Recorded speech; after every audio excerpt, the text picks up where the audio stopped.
क्या अध्यक्ष मंडल याकुडू अध्यक्ष मंडल या नायकी जुगु नेसोटो वो सुझाव तो जी ठन फसी कठ भीकेना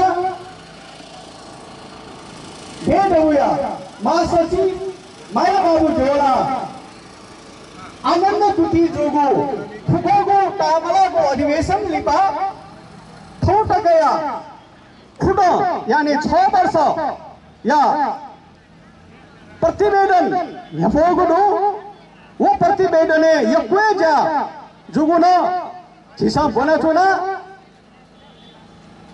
वो बनी ढूंढा 8 फुगोगो अधिवेशन या नुगु नेतृत्व नेवा दे डबुया का वो माइला बाबू जोला लोला ने दिगु खुद जोया प्रतिवेदन कठा चके नेवा दे डबु न्याउडी खोला वो या ना छो सशक्त ढंग नेवा दे डबु न्याउडी के मुआ धेगु छलफल थन या माथे चो आदरणीय प्रतिनिधिहरु म आफ्नो छिगु नेवा भाषा मातृभाषाबाट बोल्दा बोल्दै पनि समस्त प्रतिनिधिहरूलाई फुलस्थ होस् भनेर म अब पर्वतीय नेपाली भाषाबाट पनि कुरा राख्न चाहन्छु। आज जुन ढंगले यस डाङ होराईमा हामीले रमाइलो ढंगले सशक्त ढंगले 6औं नेवा दे डबुको अधिवेशन सम्पन्न गर्न गइरहेको छु। यसबाट नेपालभरि सम्पूर्ण नेवारहरूको क्षेत्रमा अब नेवारहरू उठ्नेछ भन्ने र सन्देश जानु छ। त्यो सन्देश यो महाधिवेशनबाट अन्तमा घोषणा पत्र पनि हामीले पारित गर्नेछ। आदरणीय प्रतिनिधिहरू हामीले उद्घाटन समारोहमा हाम्रो नेवा दे डबुको संरक्षक मल्लके सुन्दरज्यूबाट जुन भाषण हामी यहाँ सुन्यौं त्यो भाषणमा उहाँहरूले नेवा दे डबुको कमजोरी नेवारहरूको संगठन अगाडि बढाउन नसकेको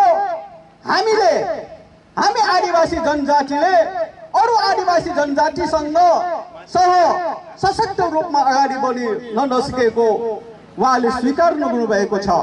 हुन त उहाँको सल्लाह सुझावमा हाम्रो नेवा दे डबु चलिरहेको अवस्था पनि छ। जुनसुकै अवस्थामा भए पनि अब नेवा दे डबु यो देशमा जुन कुरा अघि पनि आइसकेको मल्लके सुन्दरले भन्नुभयो 6 वर्षभित्र संविधान सभाको दुईवटा चुनाव भयो। त्यो संविधान सभामा म सुझाव दिन गइरहेको छु। मल्लके सुन्दरज्यूले नै भन्नुभएको अनुसार हामीले संविधानमा आफ्नो हक अधिकार सुनिश्चित गर्न सकेन। त्यसैले अब नयाँ नेतृत्वबाट यसलाई सशक्त रूपमा अगाडि बढाउन पर्दछ भन्ने उहाँको औरा अगाडि ल्याएको अवस्थामा हाम्रो प्रतिवेदनमा माइला बाबुको प्रतिवेदनमा केही कामहरू भएको कुरा पनि उहाँले औल्याउनु भएको छ। त्यो हो नेवा राज्य आन्दोलनको निम्ति नेवा दे डबुले प्रमुख भूमिका खेलेको छ। हो नेवा दे डबुले नेवा राज्य प्राप्तिको लागि प्रमुख भूमिका खेलेको छ र त्यति मात्र नभए पनि नेवा दे डबुमा नै नेवा स्वायत्त राज्य संघर्ष समितिको कार्यालय पनि स्थापना गरेको थियो। त्यो प्रतिवेदनमा मैले पाएको छैन। तर किन नपाएको भन्दाखेरि अहिले नेवा दे डबुमा नेवा स्वायत्त राज्य संघर्ष समितिको साइनबोर्ड नि झिकेको अवस्था छ। त्यसैले नेवा दे डबुमा अब त्यो साइनबोर्ड झिकेपछि नेवा स्वायत्त राज्य संघर्ष समिति विघटन भएको हो त त्यो स्पष्ट भएको छैन। आदरणीय म यो भन्न चाहन्छु कि हाम्रो अधिकार प्राप्त भइरहेको अवस्थामा हामीले थुप्रै काम यो नेवा दे डबुले गर्नुपर्ने अवस्था छ। तपाईहरु बाहिर जिल्लाबाट आइरहेको प्रतिनिधिहरूले नेवा राज्य किन चाहियो भन्ने पनि थुप्रै क्वेशन होला। नेवा राज्य त नेपालमा मात्रै हुन्छ। हाम्रो इलाम धरान यतातिर नेवा राज्यले के प्राप्त गर्न सक्छ?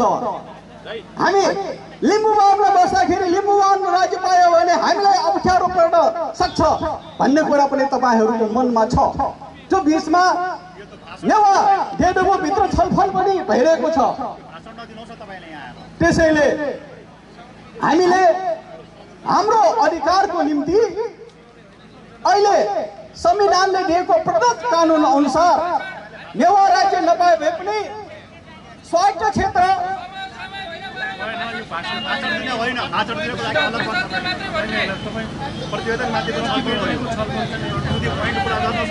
म सिराउँछु अब तपाईले भाषण दिन यहाँ बोलाएको त होइन नि होइन तपाईले धेरै लामो भाषण दिनुभयो यदि तपाईले भाषण दिनको लागि हामी बोलाएको होइन सरकारले छलफलले बोलाएको हो यो अति नगर्नुहोस् न अब म त्यो बारे होइन तपाईले अति नै गरिसक्नु त्यसैले नेवा डेडोबोले अब हामीले उच्च स्वरमा उच्चको काम गर्नलाई अब यो नेपाली भाषाबाट तपाईहरूले बोल्नुपर्ने समस्या आइरहेको छ। नेवा डेडोबोको प्रतिवेदनमा नेपाल भाषा सिकौँ, नेपाल भाषा कसरी गर्ने भन्ने पुस्तक पनि निकालेको छ। त्यो सराहनीय कुरा छ।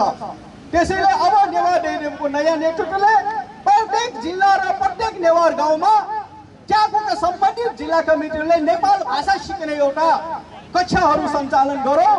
संस्थाको रूपमा हामी अगाडि बढौँ, राजनीतिक रूपमा अगाडि बढौँ। हाम्रो चाहिने नेतृत्व अधिकारको निम्ति हामीले पछि नपरौँ।